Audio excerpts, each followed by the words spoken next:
Well, hey, good Wednesday evening to you, everybody. How is everyone out there in internet land? It's good to see you all. Welcome, welcome. Regardless of what time of day or night it is, wherever you're at. Normally, this would be the point in the live stream where I would introduce my awesome co-host and good friend down in Australia, Mr. Kyle Schuant. Kyle cannot be with us this evening owing to some issues that he's got going on.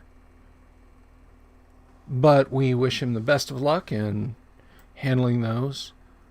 And Kyle gets tonight's shout out. Take care, Kyle.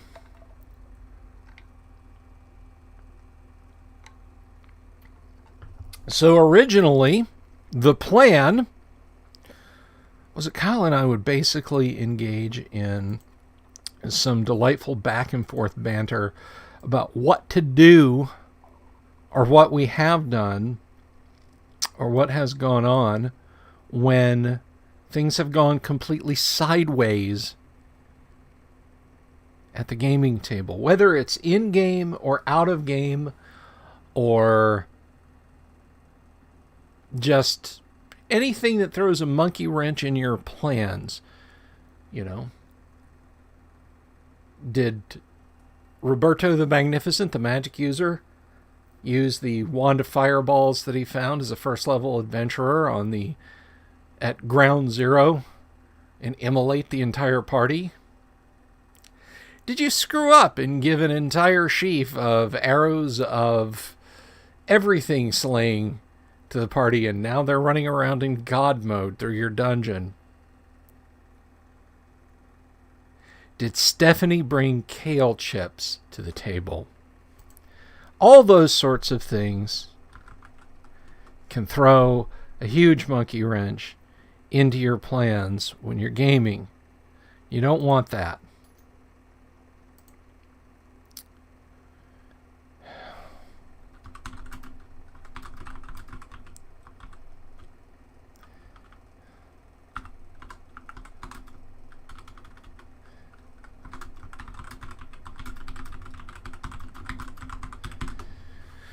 But all of those things were... Sorry, I had to respond to a message. And yes, Chris, Kyle is missed.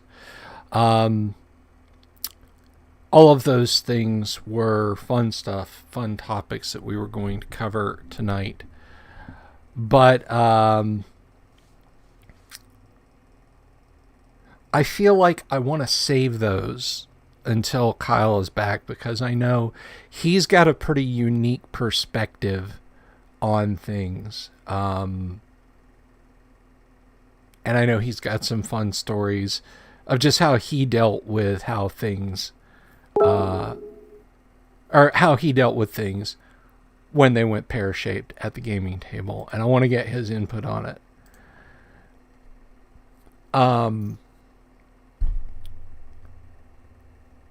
So to move on, I think what we'll do is, you know what? I'm gonna bring the Discord up. I've got the Discord open right now, and I can see there's a few people on the Discord.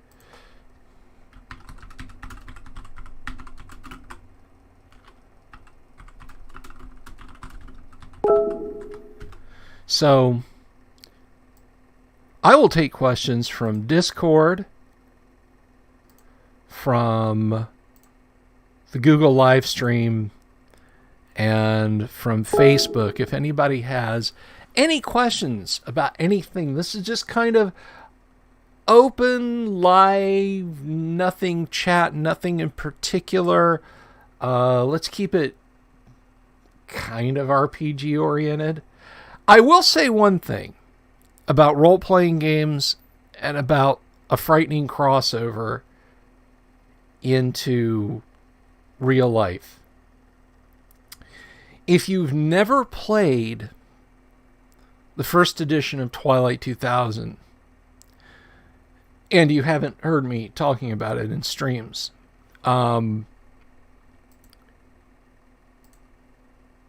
one of the I guess the catchphrase for Twilight 2000. I have one total viewer. Welcome, Chris. I'm going to copy this link. I'm going to share it in the... So you folks that are over there on Discord just hanging out, you can join us right here if you want.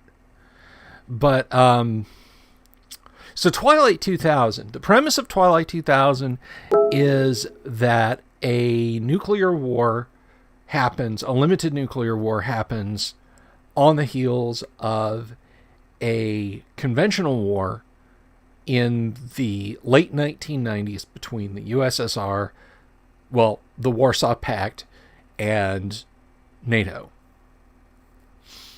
And it happens in 1997, but the war keeps going. It's what is referred to from a historic standpoint as a broken back war, because both sides have been strategically destroyed. Hey, passerby. Hey, Paul. But both sides have been strategically destroyed. They don't really have the ability to supply their armies in the field, but both armies are still in the field fighting for some tactical gain, just because it was their last standing orders, and those guys are still the enemy. So that's what happens over the course of the intervening years leading up to the year 2000, summer of year 2000, when the remnants of the Warsaw Pact and NATO forces are beating each other to death in the ruins of Central Europe.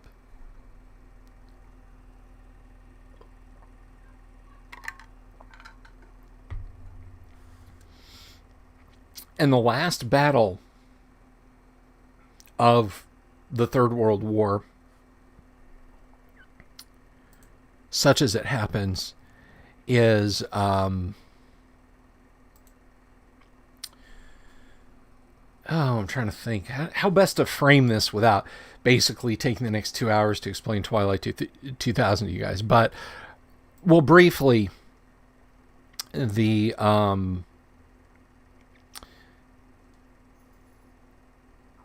NATO forces try one last time in the summer of 2000 to drive the Warsaw Pact out of the Baltic area of Poland and push back the remnants of the Soviet army.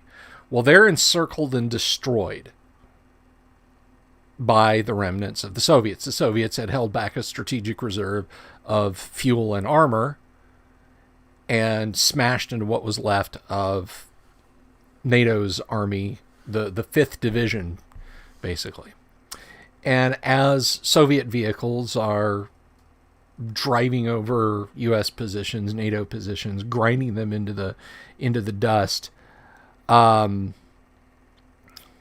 Hey, Kyle. Thanks for stepping into the chat, man. Don't even worry about it, brother. We're all here for you, Kyle.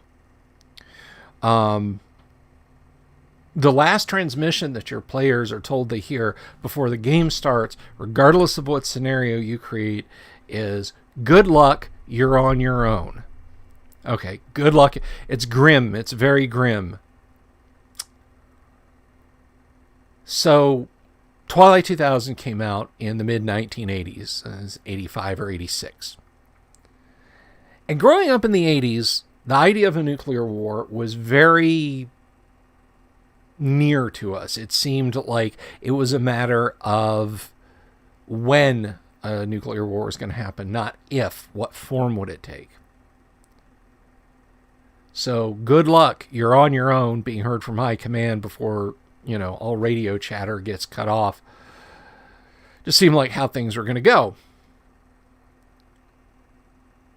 But regardless, it seemed kind of fictional. It seemed sort of distant. The idea that the U.S. High Command would tell troops in the field,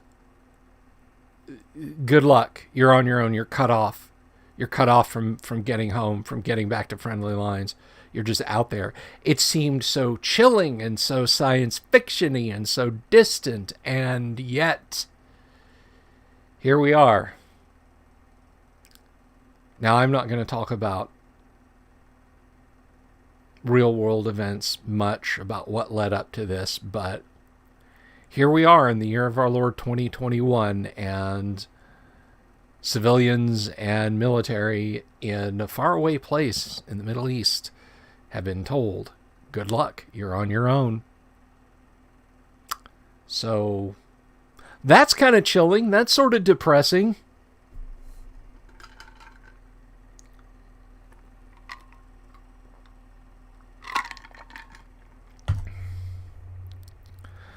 Was that the line?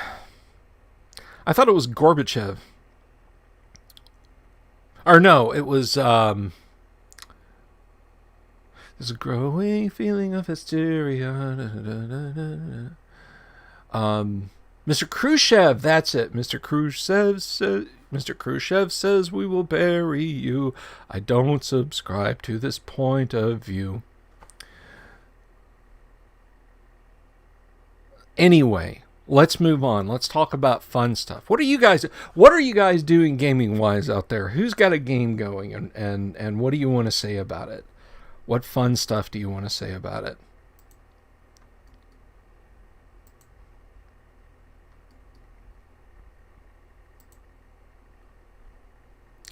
Cause I've got my Monday night game. Now I can't believe I say this with any degree of pride, but I do post the game summaries over, let me see.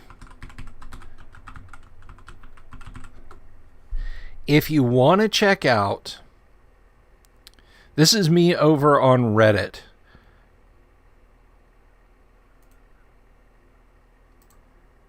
See if this won't completely go bonkers. Hey, it worked. So if you want to check me out on Reddit and you want to read what's going on in my games on Monday night, that is me on Reddit. So you can go scope that out. Because it essentially covers what I tell you guys when I talk about things on Tuesday. Sometimes I can write better than I can explain to you guys. Cam says, my friend's kid's new teacher proclaimed he plays D&D. I fear to ask what version. If the teacher is not at least 40, you're right to fear. And even then you got to be a little suspicious. I had to quash someone who had the temerity to say that second edition AD&D was the finest set of role-playing game rules ever. And what I said to him at the time, I don't want to sign it and get away with that. And Chris says, my magic user just leveled up in my 14-year-old's roll as you go dungeon. Excellent. That followed an encounter with a friendly ogre in a magic pool. Nice. Nice.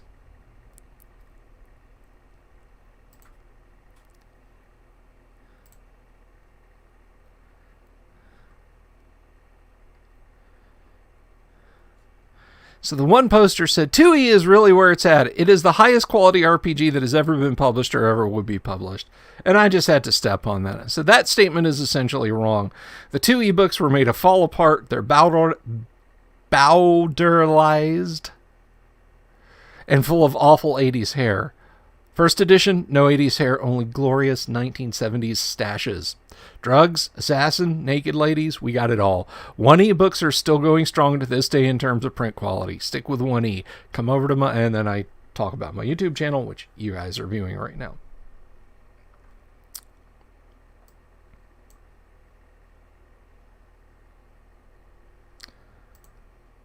Demon says, Mondays I'm in an Exalted 3rd Edition campaign. Current story arc is helping the team's obsessive sorceress hunt down her ex-boyfriend.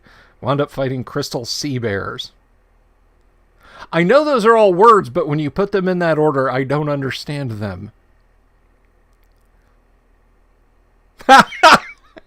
Cam, I love that. 2E is the 5E of 1989. I am going to steal that. And so many times people are saying, oh, you like AD&D? Yeah, hell yeah, I like AD&D. Right on, man. 2nd edition forever. And I'm like, get the hell away from me.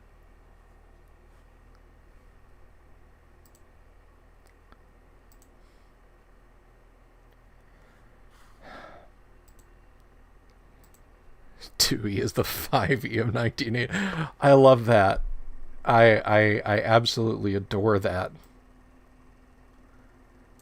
YouTube needs to quit lying. I know there's more than 2 people out there. I don't know. Maybe it is only 2 people now.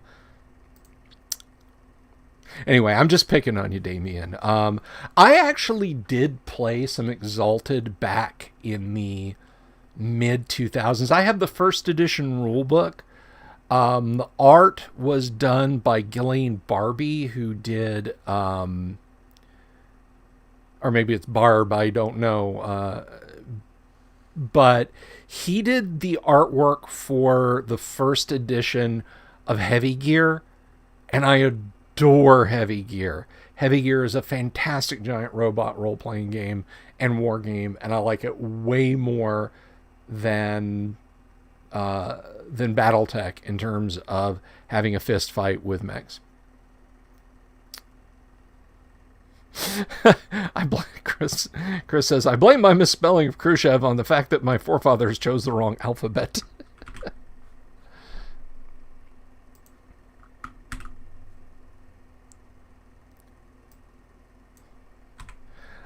You know what?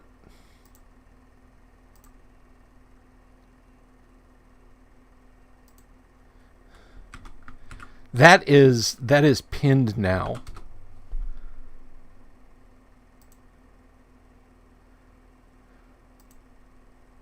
That is now pinned. 2E is the 5E of 1989.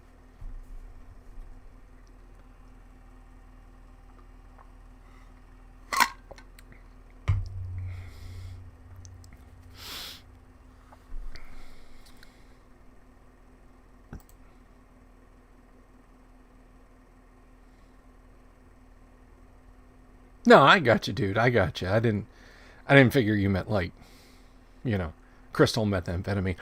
Although I was talking about Exalted, and then I got dragged off talking about Gillian Barbie's artwork.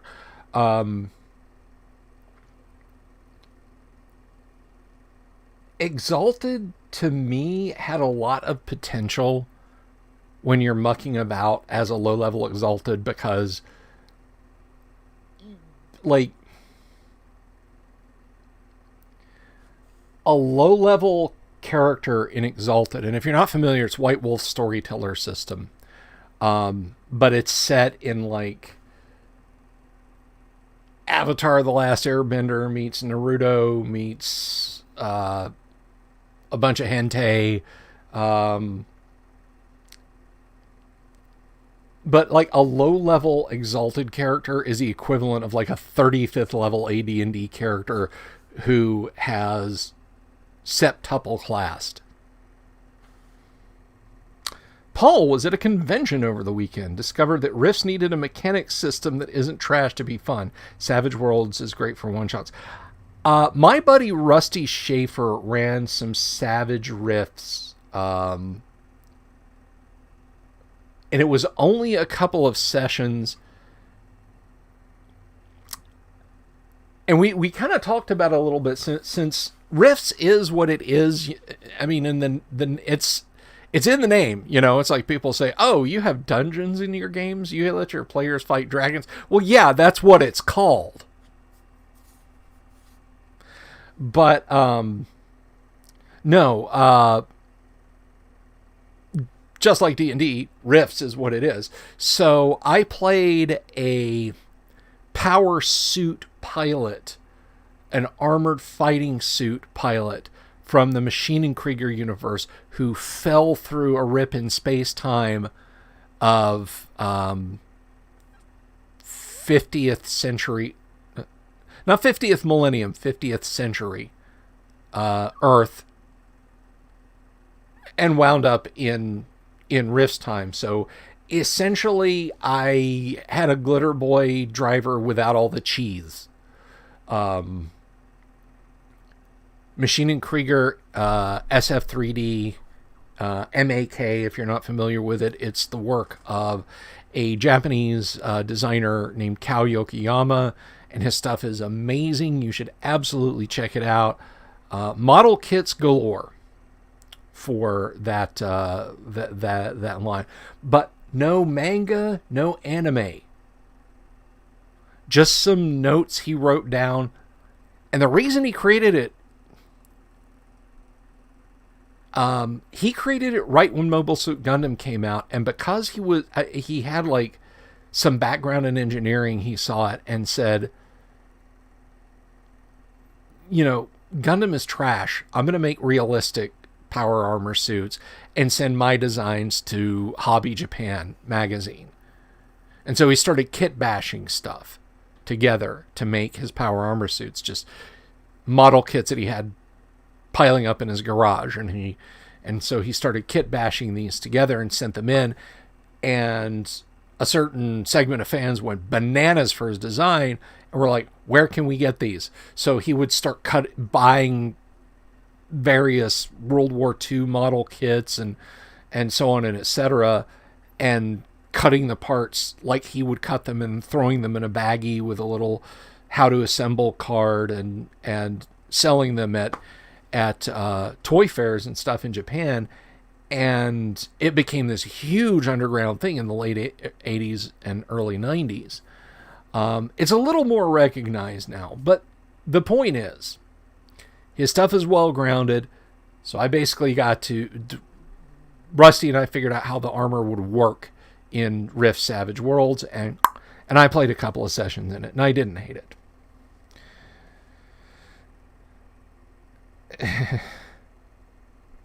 So what was the con you went to, Paul? Tell us about the con you went to. Demon says, our sorceress caught me and the other fighter in a fireball twice. It stung worse than learning that crystal bears were fire resistant. Yeah, that can suck diddly yuck, Flanders.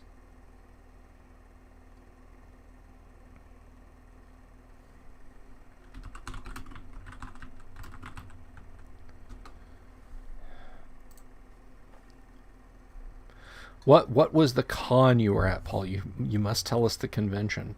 And what other games did you play?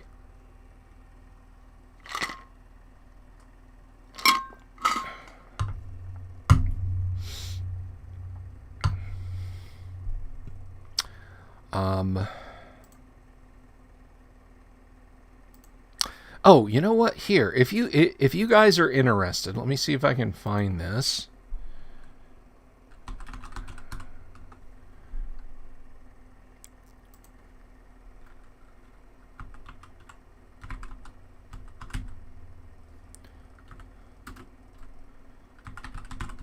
There actually is a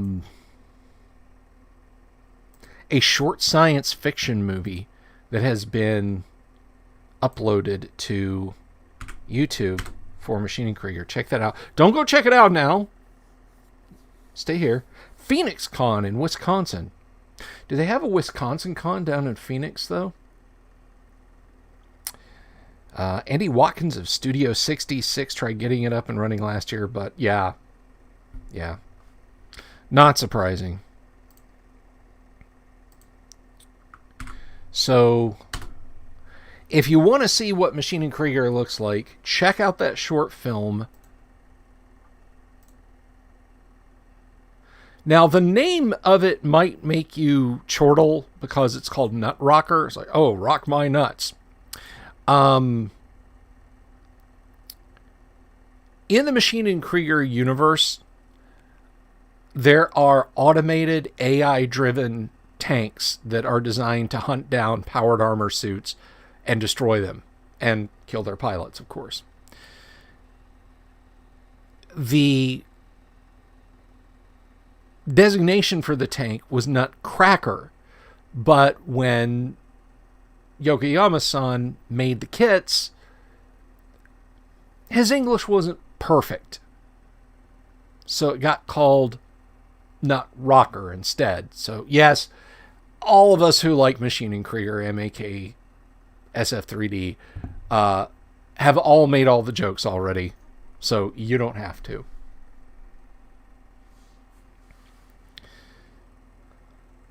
Wisconsin Con in Phoenix. Dice rolling for snowbirds.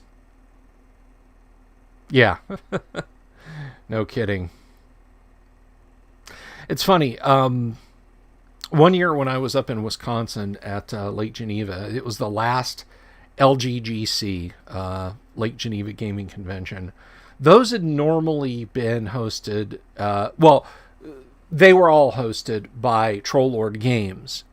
But it was really so Gary would have a small local con that he wouldn't have to travel a great distance for, just something right in his hometown. And they were attended by a couple hundred people, and they were very small, intimate affairs, and they were lots of fun. I got to go to 3 of them before Gary passed away, and then the Trolls kind of said, well, we're not going to do this anymore, because we were doing it for Gary. But in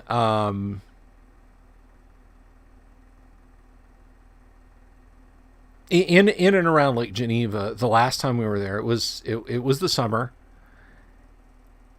I saw more Florida license plates up there than I really thought I would have, just in Lake Geneva. I saw lots and lots and lots of license plates. I thought I saw a former employer of mine in a Mercedes with a golf bag sitting in the back seat with a Florida license plate, and it absolutely would have fit for it to have been him. I emailed a friend of mine who had worked at the company. I was like, hey, Sackenberger up on vacation, maybe in Wisconsin right now, playing golf at a resort. And she's like, lol, no, he's here. I was like, okay. Just making sure.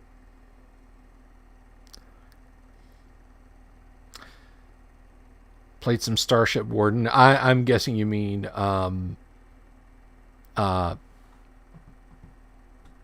why have I gone blank? I know what you mean. Fun space sci-fi. The book that is the book is that bludgeoning instrument that Damien pointed out wasn't nearly as deadly as the Hero System tome. Yeah. The let's see. Start getting a message here.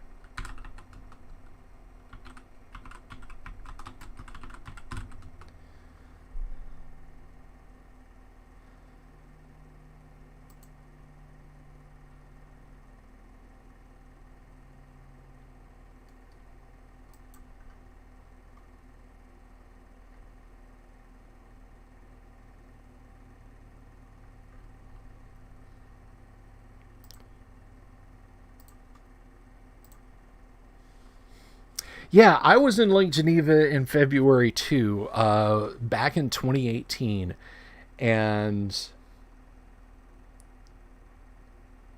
I was talking to somebody from that area, but later I was like, yeah, I got back home to Florida, and it's February, but it's in the 70s and 80s down here, like days with highs in the 80s, and I was up there, and like the daily highs were in the 20s. There was one night when like I checked the Weather Channel and it was like, oh, it's 6 degrees outside. Well, that's a bit nippy, isn't it? But I was talking to a friend of mine later, and he said, oh yeah, that's snow. Yeah, all that snow had been on the ground since December. Like that there were never like, oh, it's 40 today and all the snow melted and then new snow. He said, yeah, no, all that snow you were looking at had been there since December and wasn't going away. Which goes back to a conversation I was having with Alan Hammock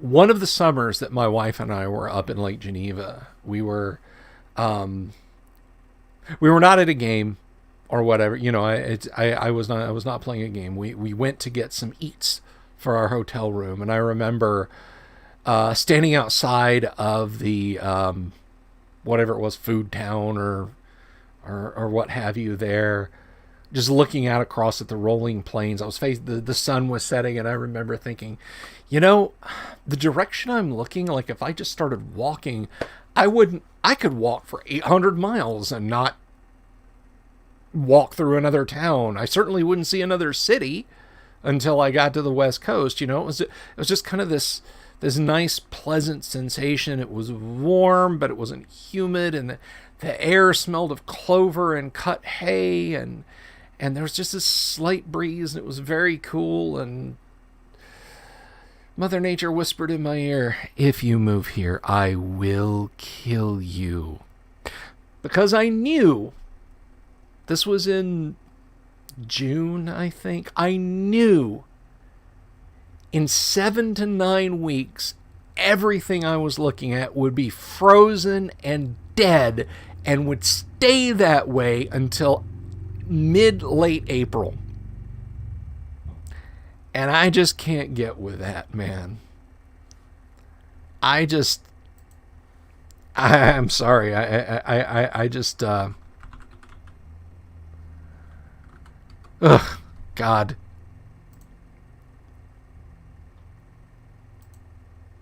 So Paul played some Metamorphosis Alpha. Well, okay, was it Starship Warden or was it Metamorphosis Alpha? Are they different things, Paul? Can you tell us that?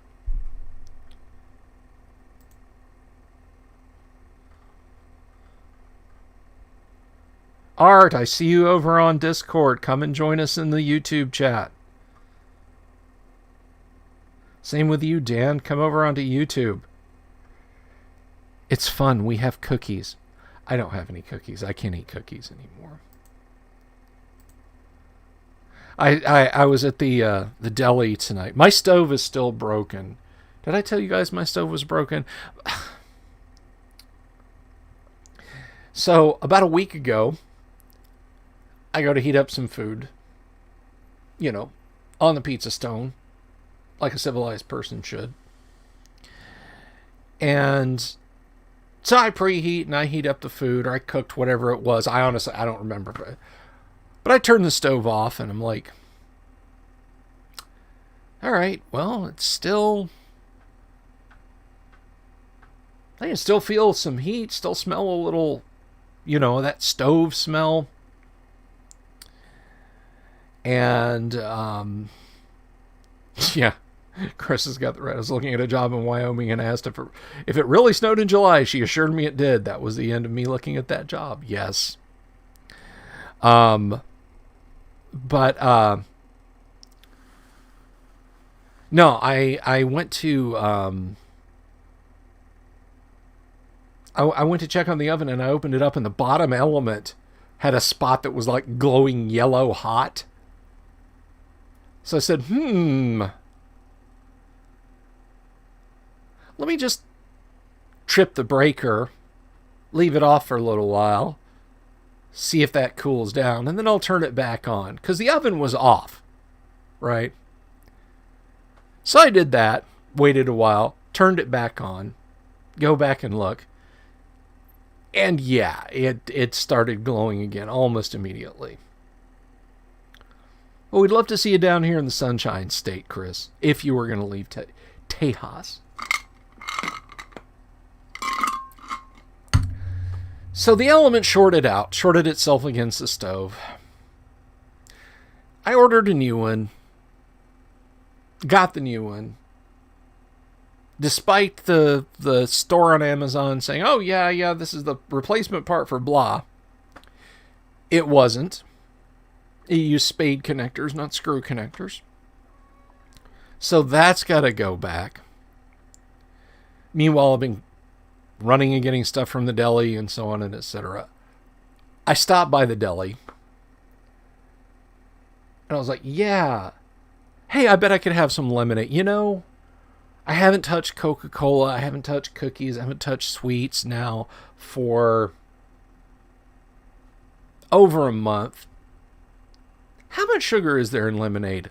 In the store brand, sold at the deli, used by this date, not preservative laden, shelf stable stuff. I mean, homemade lemonade that they make at a facility here in Central Florida and send to the stores, the public stores. 26 grams of sugar. 26 grams in an 8-ounce glass. Picture a pint glass in your head. Now fill up the bottom third of it with granulated sugar. Yeah, can't exactly have that. I got myself some watermelon instead and had a few chunks of that for dessert. So yeah, I can't really do cookies and sweets anymore. I want less of this. Less of this. Not less Dungeons and Dragons. I want more Dungeons and Dragons. I want to play twice a week for twice as long as I do on Monday. 6 hours on Monday and then 6 hours another night of the week. I would love it. I would absolutely love it. Book size categories for Dungeon Masters. Leaflet, pamphlet, book, tome, codex. Yep. That's about it. Maybe throw palimpsest in there somewhere.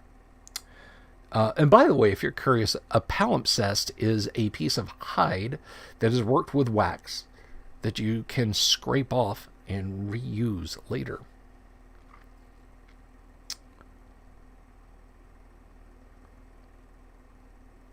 Of course, if you're talking about metagame, it's comb-bound chainmail, then original D&D booklets, then AD&D hardbacks. But even the AD&D hardbacks didn't match the mighty the mighty tomes that came out later for I think Hero System 4 was the first, oh my god, it's coming straight at us RPG book I ever saw. I think it's probably 3/4 of an inch thick, maybe a little bit thicker. I'm not sure. I don't know. I didn't measure it. But then you get the Hero 5e book that's like this thick. No kidding. It's like 2 inches thick. It's like thicker than I like a steak almost. Didn't see this Hero 6. Hero 7 is actually slimmer. But yeah, that tabletop Metamorphosis Alpha book, or coffee table rather, Metamorphosis Alpha book, you could use that as like orbital bombardment weapon if you drop that from a great enough height, right? That is a heck of a tome.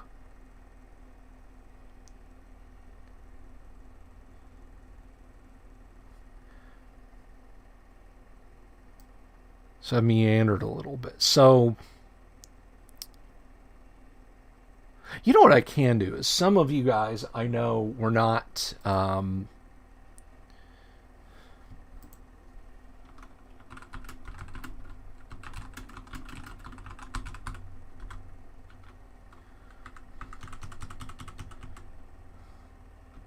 you were not here.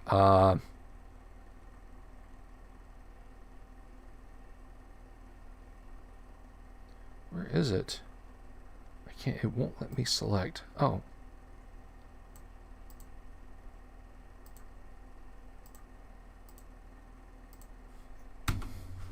There, I pestered Art again.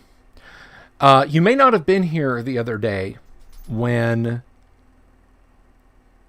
I played the new track from Bards of Greyhawk. The new track from Bards of Greyhawk is theme music for this very channel. I'm working on putting together a little intro for the show. I'm going to shoot a little bit of B-roll. So I think I'm going to play that for you guys right now, since we're just kind of open lining this and I'm just sort of doing what comes to mind, not really having a plan this evening. So let me see if this works, and you guys are going to have to tell me if you're hearing this.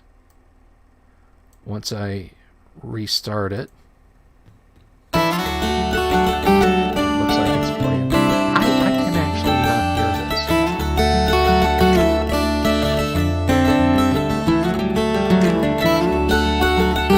So if you missed this,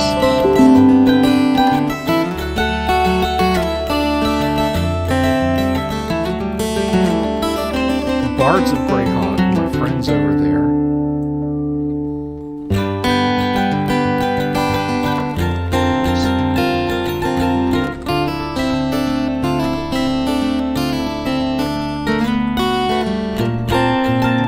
you should absolutely check their stuff out because they have done a phenomenal job with the theme music, with dare I say, soundtrack for our show. I'll put that in Discord also. And I'm going to stick it over on Facebook. But I said to them, to you guys, like I told the folks who are on the stream,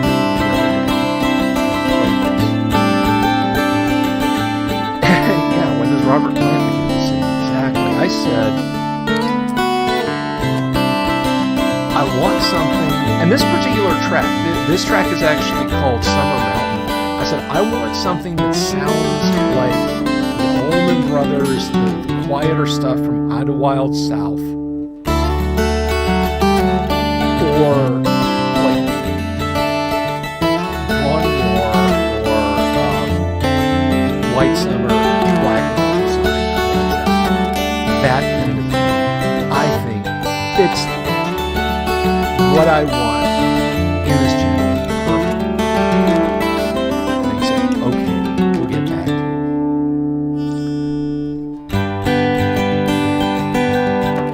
And so yesterday, early yesterday, or was it?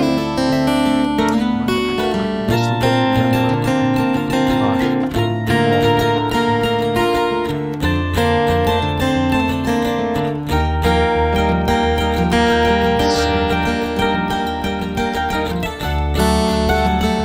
But anyway, they reached out to me going, man, we have got the track for you.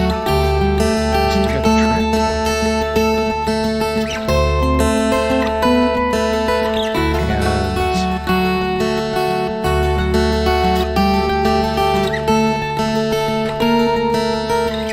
And so Jeremy Barber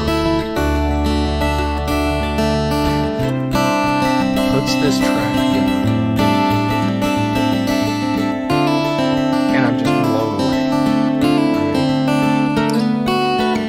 Together in such a way that I can seamlessly create an opening or a closing or just a montage kind of piece of music. He took my mind's ear, as it were, exactly where it wanted to go. I mean, it's so mellow. It's so great. And Passerby says, when does Robert Plant begin to sing? Absolutely. They captured... Oh, you can barely hear me over the music, huh? Am I fighting with the music that much?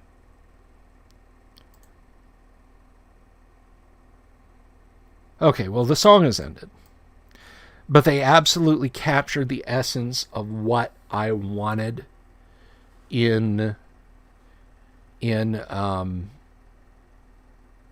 musical format for the show, for an intro for the show, for something you guys to look at while I'm over here doing all this and making sure that, when I have Kyle on or a one-time guest on, that everything's working and you guys have a warm-up instead of the cold opening of me going, welcome to the show, because I didn't have everything switched on before stuff started. So it's a phenomenal piece of music, and you guys should absolutely, positively go check out Bards of Greyhawk.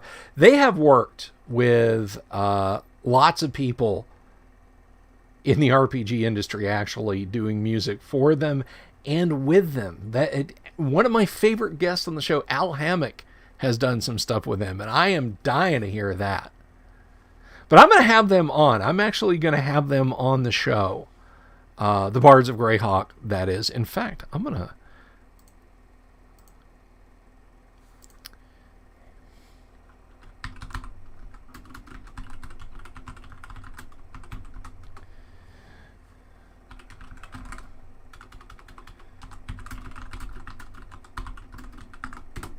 just pinged old Rich Lopez over on Facebook and told him we were talking about him in case his ears were burning. But our ears are not burning.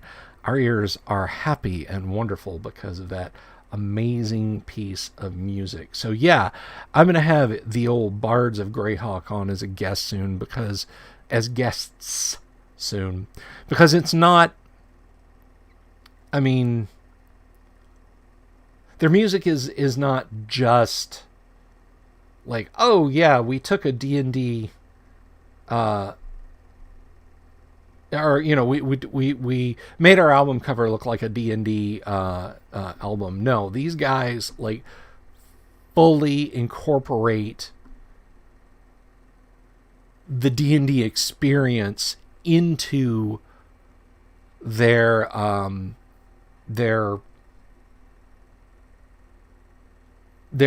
music, their musical concept, and you really should check it out.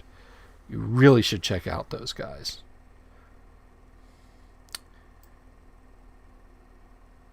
In fact, I'm going to have to ask their permission as to whether or not I can do this. Maybe one of these times, if we have another one of these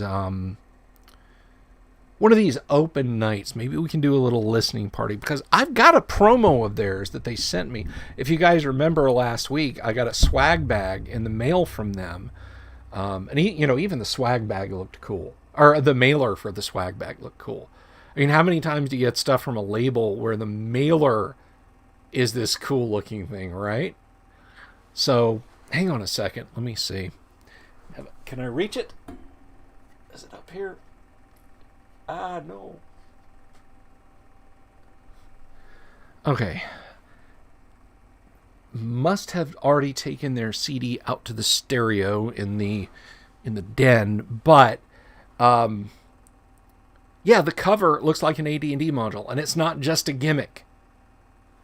Is it up over here? Oh, there it is. As I send stuff flying. Their stuff is what I send flying. All right. So yes, Bards of Greyhawk. I fully intend. I have been so busy with, dealing with dead appliances and so on and etc. But I would love to take this and have a listening party with it. Just play it for you guys. And play it so I can hear it too. Like, I didn't know you couldn't hear me. I'm so sorry.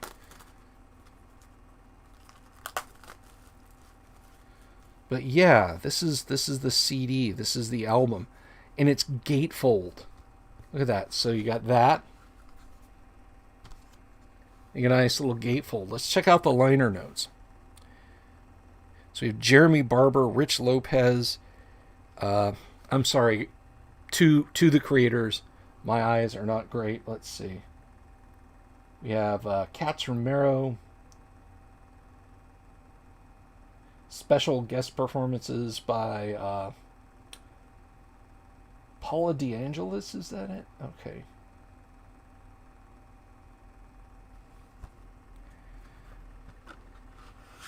But Bards of Greyhawk permitting, we will have a little bit of a listening party, I think, and enjoy their stuff. I mean, here's the tracks.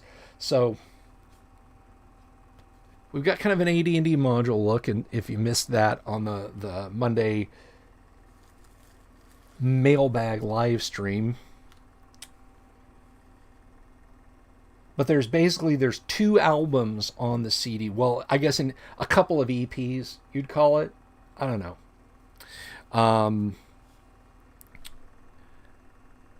But BG1, a musical adventure for character levels 1 to 7. And by the way, I do want to bust your chops a little. Guys, you got to put an adventure module in here.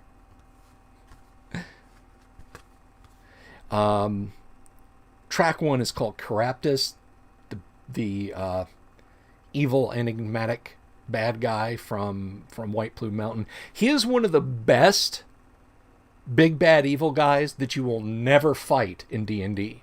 A Cesarak, yes. Nosner the Hill Giant, absolutely. Drelsna the Vampires, you know it. Tharizdun, oh, you better pray you don't fight Tharizdun. That will be a short, immediately terminal fight. But yeah, you never... Caraptus is just mocking you and giggling his ass off as you step into one death trap after the other in White Plume Mountain. Then you have the Keep and the Mad Hermit. Of course, if you're unfamiliar with Keep on the Borderlands, get out. No. If you're unfamiliar with Keep on the Borderlands, there is an encounter you can have in the wilderness near the Keep, the Mad Hermit.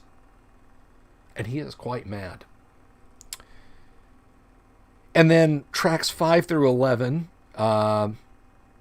you have one here called the Slave Lords Trilogy, Marauders of the Yellow Sails, Thrice Cursed Messengers, Suderem City, The Bright Desert, Galap Dreidel, The Priceless Arms, and then Greyhawk the Brave.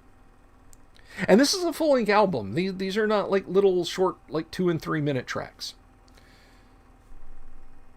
I mean, they sought to fill a CD with this, guys. I mean, the shortest track is 2 minutes and 23 seconds.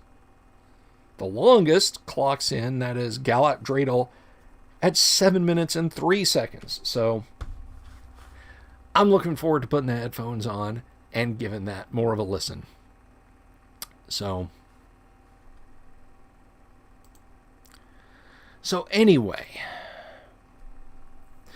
We're just about an hour in. I know Wednesday nights normally I would go on, but, you know,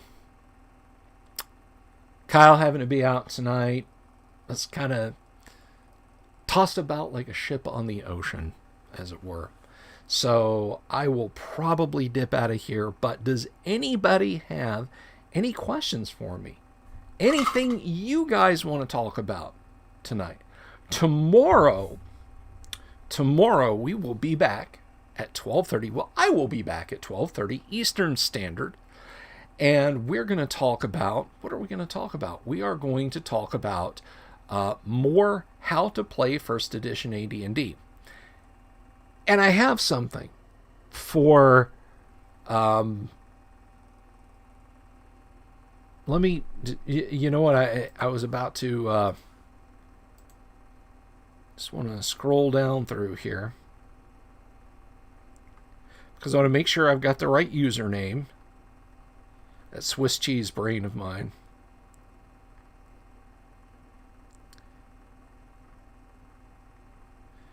Who was that? Jack Photon. Jack Photon puts a lot of great questions and comments under the videos, which are amazing. Jack, if you want to bring those to a live stream or to a Discord so I can answer them like on the fly without having to fart around with YouTube's. I love comments on the videos, but YouTube's lack of markup makes it a little difficult sometimes, and conversations aren't threaded properly, and so on and etc. So yeah, anytime you want to bring that level of discussion into the Discord... Oh, you guys didn't know we have a Discord? I haven't shut up about it. I can't understand why you wouldn't. Let me see here.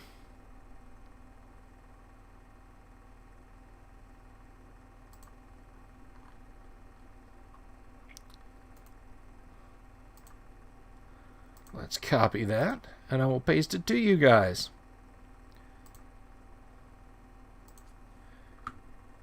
So come visit us on Discord.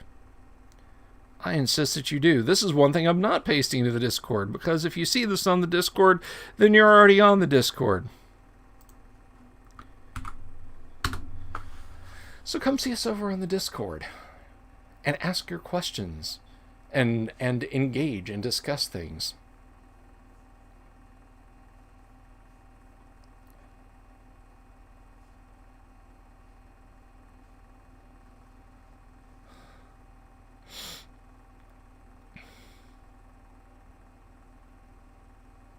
Chris, I missed your departure. I'm sorry. Paul says it was Starship Warden by Jim Ward and Christopher Clark. Not bad. They're particular on their real world physics. Had to reset after explaining the power of railguns in enclosed spaces. Yep. Yep. You don't just sling them around like a 6-gun. That's for dang sure.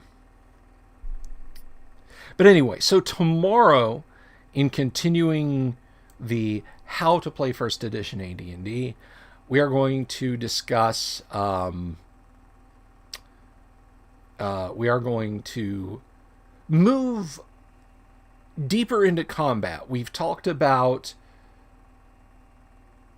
how segments go, the segmented combat system, when spells are cast, that sort of thing. We're going to talk about things, and I missed this, and I will comment on this tomorrow, turning undead. Turning undead is an action that basically you hold up your holy symbol and shout, the power of deity compels you, be gone. Or, if you're evil, the Dark Lord commands you, do my bidding. Of course, evil clerics of high enough level can actually turn good paladins. Yes, they can turn good things away. But we'll talk about turning undead, and we'll get a little bit more into systems of combat. And we'll take a look, if we have time tomorrow, we'll take a look at psionic combat. And hopefully you guys will apprehend why I think it should be in the round and not just sitting out of the round. So that's what we'll do tomorrow. So I think we're probably going to call it there. Thanks, everybody, for hanging out, for sitting with us. I do appreciate it. I know Kyle would have had a lot of fun if he could have made it. So this one's for you, Kyle. I hope you get to listen to this later and laugh at me stumbling over myself and my malpropisms and everything else. So be good to each other, guys. Stay safe. And I will see you all tomorrow at 12:30.